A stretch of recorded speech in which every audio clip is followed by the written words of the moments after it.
very nice to be here. So, Michael and Bonnie, I alluded to how the two of you started the Barefoot Wine label, but since I know it's a much more interesting story than the few facts that I shared, tell us the full story of how and why Barefoot Wine came into existence. Well, it was an opportunity that was presented to us, actually. I had a client, and he was a grape grower. For the past 3 years, he had not been paid for his grapes, I found out very quickly. And I thought, well, this is not going to do. So I sent Michael off to see if he could collect the funds from the winery that owed him the most money. When Michael got to the winery, he found out that they'd already been in the process of going bankrupt. They'd already filed for bankruptcy. So it did not look very good for my client.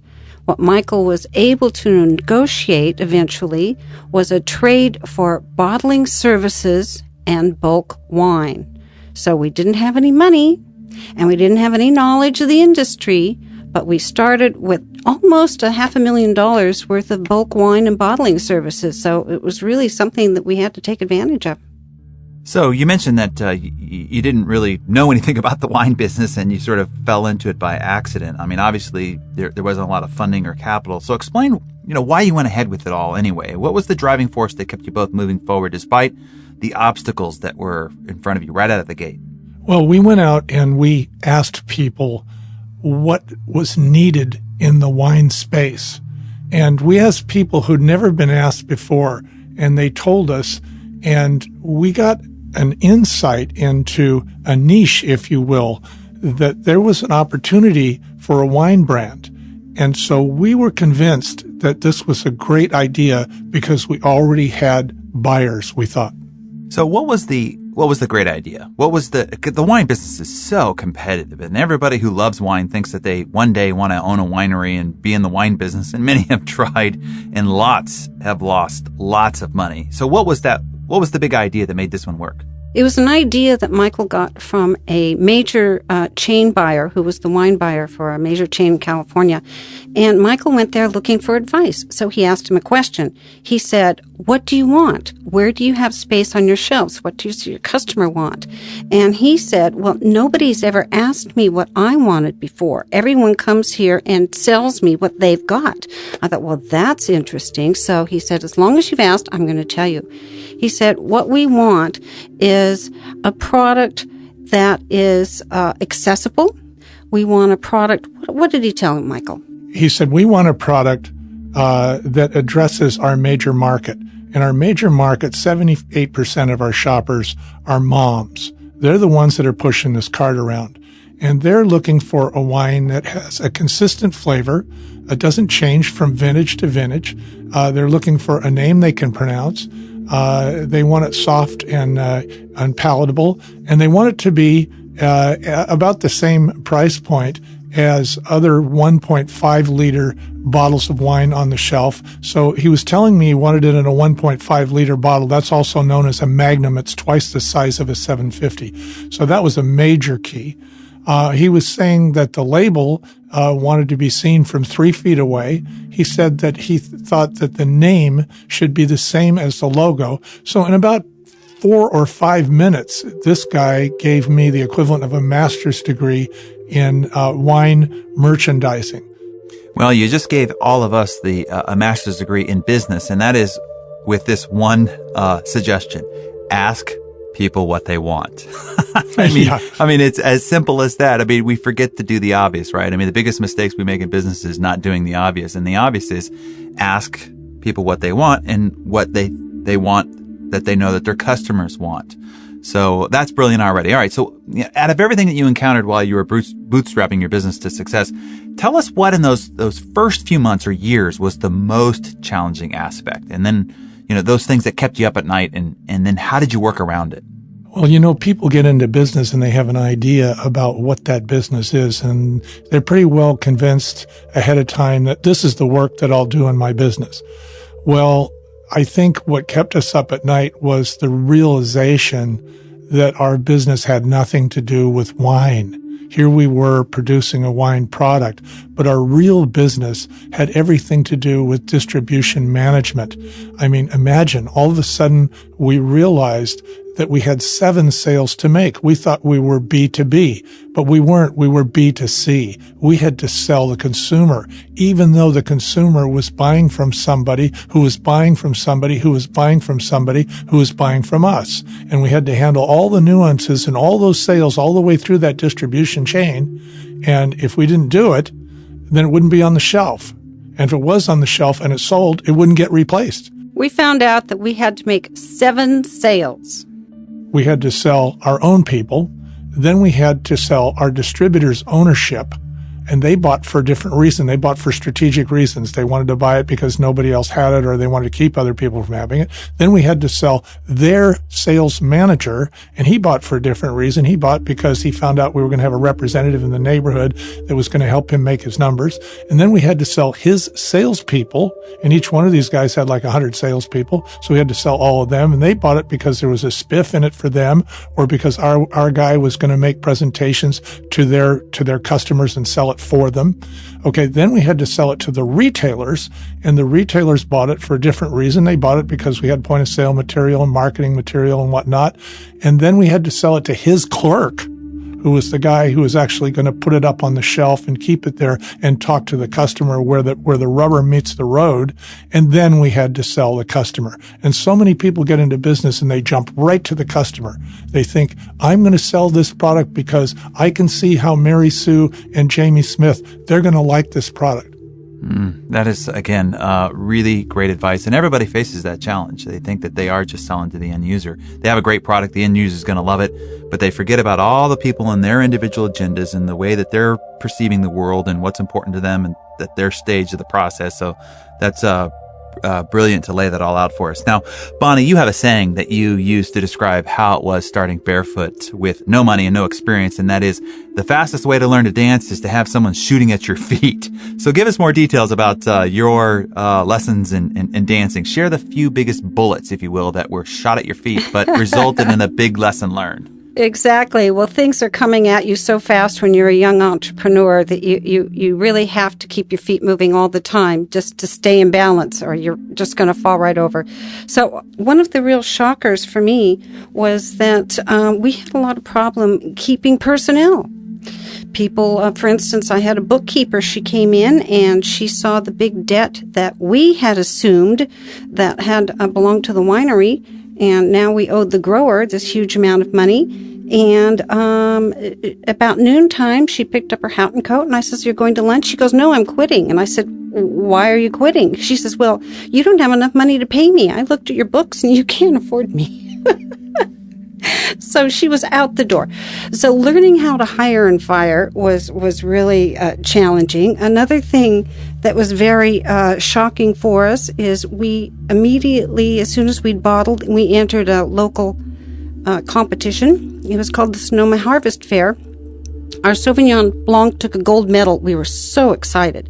So over the weekend, they asked us to pour. All the gold medal winners were asked to pour their wines for the public. So we were very proud to do that. And someone from the Alcoholic Beverage Control came up to our table and said, "Do you have a license to pour this?" And I said, "Well, yes, we were told that we were to pour because we took a gold medal. Look at this." And he says, "No, you don't have a license to pour for the public. Therefore, you're going to be fined $10,000. Well, I don't think we had $1,000 in our bank account at the time. So, whoa, we learned all about what it takes to sell to the public and how many different kinds of licenses are required in our business. There's federal licenses, there's state licenses, and there's a variety of both on both sides. So those are a couple of the bullets that were shot at us very unexpectedly. Yeah, Uncle Sam is your partner. Like it or not, right? Yeah, like it or not. And he doesn't even have to invest in your startup.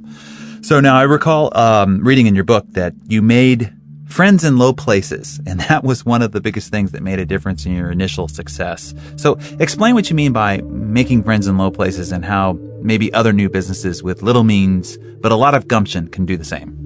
Well, you have to take a look at how your product or your service is going to be handled, and you have to realize that people that are handling it know more about the business than you do. So when we say low places, we don't mean that as a disparaging remark.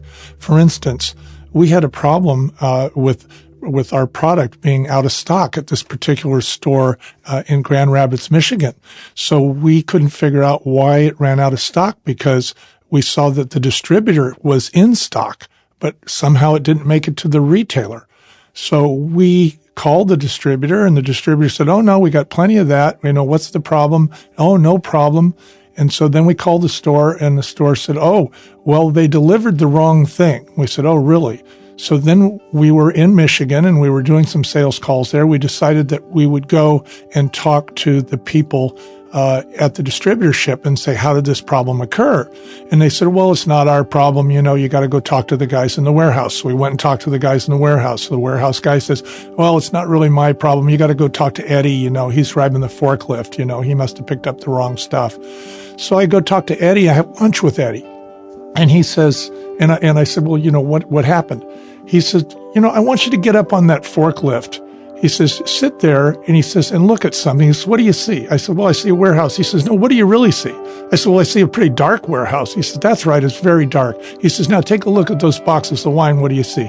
I said, "Well, I see boxes of wine. They all got labels on them." He says, "Well, read one of those labels to me." I said, "I can't read it. It's too small." He says, "Aha." He says, "Guess what? We have to remember what's in every one of those because we can't read what's on the box." I said, "Well, what do we do? Make giant signs?" He says, "Why don't you just make each box a different color for each varietal?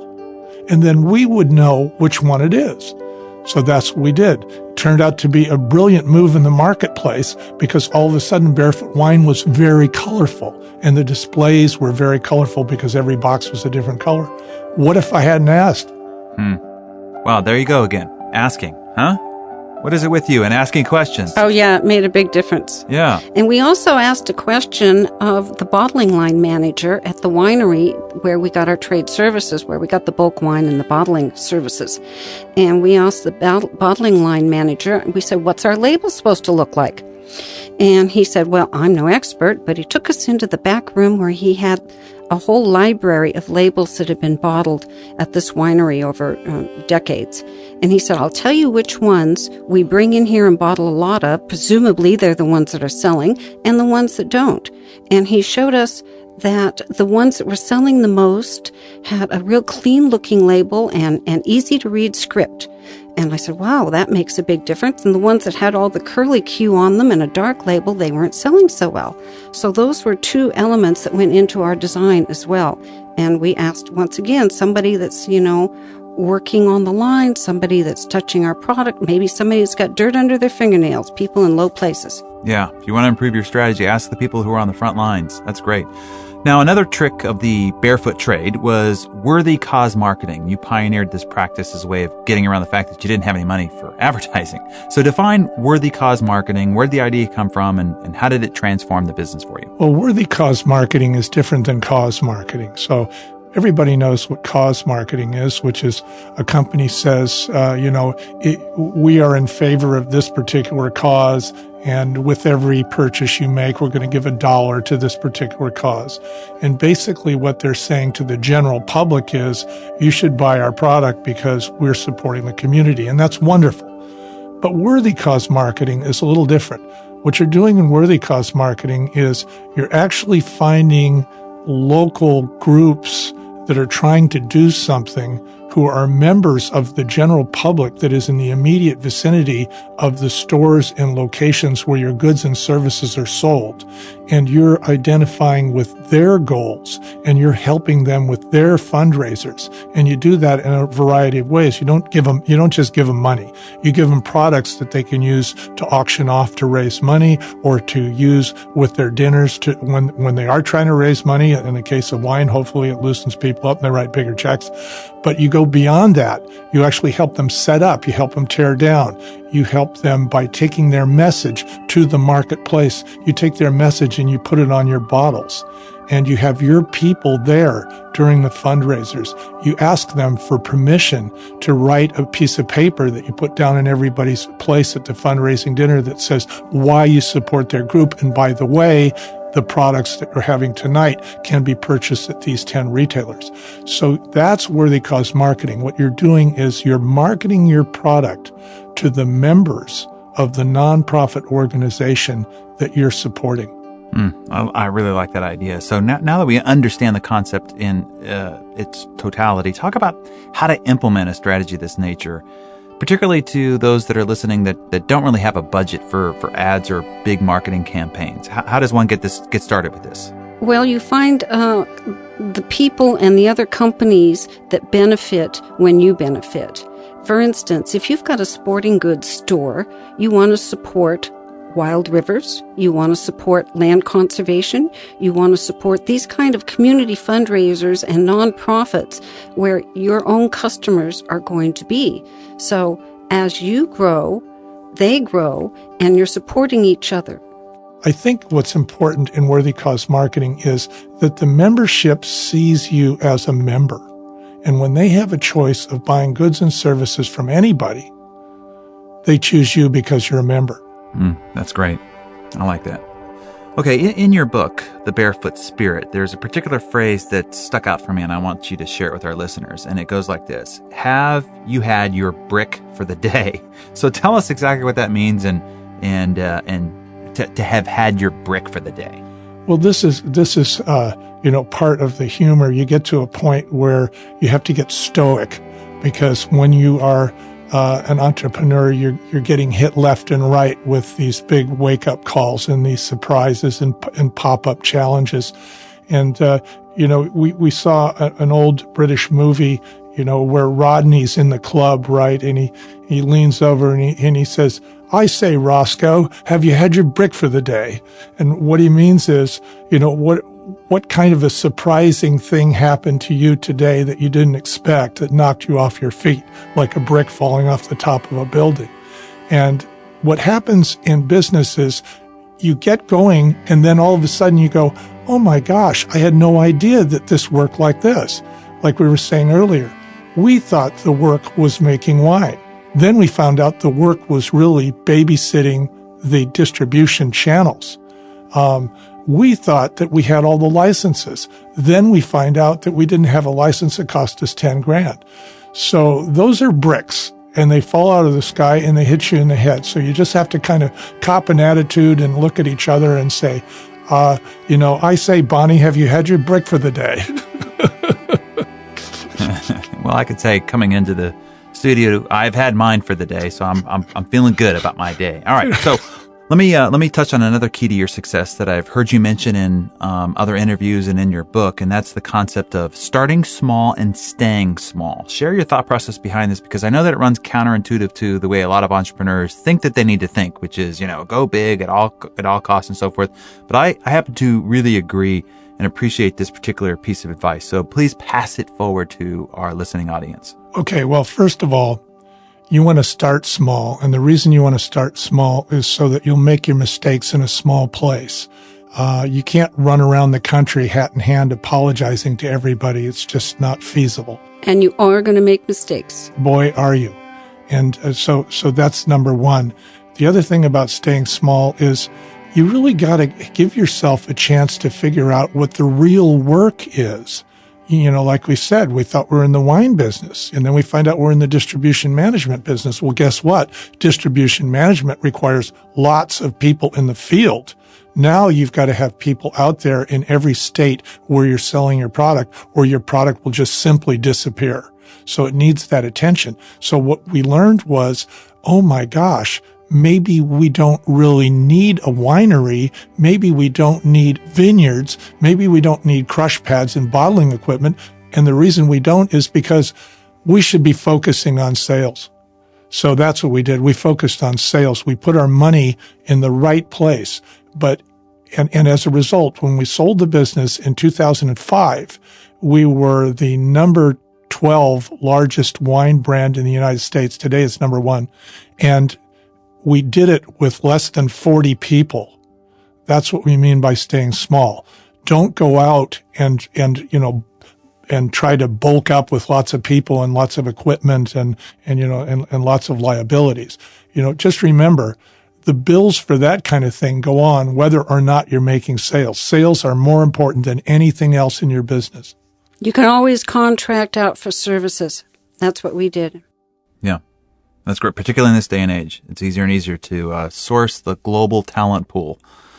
and get them to connect with you all over the globe. So we've been talking a lot about what you did when you didn't have funding for Barefoot, but obviously things started moving and you became quite successful. So explain if or how your mindset and business philosophies changed once you had the money rolling in. Well, one of the things that we'd realized by this time is that we were being very successful by worthy cause marketing, by having other people spread the word about our product. So we never had an ad. When you put an ad in a magazine or a newspaper, it can cost, thousands of dollars, and it's only as good as the people that can read it at that particular moment, that particular edition. And also it's something that takes ongoing advertisement. You do it over a long period of time. Well, the people that we were working with in the worthy causes were continuing to spread our word, and we were growing without that expense. So once we had money, we decided to keep it that way, because we did realize that these people wouldn't be talking about our product and supporting us because we were supporting them. One, if we weren't supporting them anymore, and two, if we were advertising. So we continued to work with worthy cause marketing, and that obviously paid off for us very well. Another thing is that we were able to afford to pay higher bonuses to our salespeople and to our sales support staff. We had two divisions, sales and sales support, because that's really all you really need. So we pay them bonuses as the sales increased. When we had more money, we were able to pay them higher bonuses. And by doing that, you create more of a team player atmosphere. And also you have less turnover. People are happy with their jobs. They know how they fit in. They know that they have certain responsibilities and everybody's relying on them to do their best job. And we didn't have turnover, which is really one of the highest costs of any business, whether or not it's on your budget line, whether or not you see it as a cost, it's going to be very high. It takes not only the money of hiring someone else, but you have to take somebody else out of their position to train them, etc. So we had very low turnover. Excellent advice.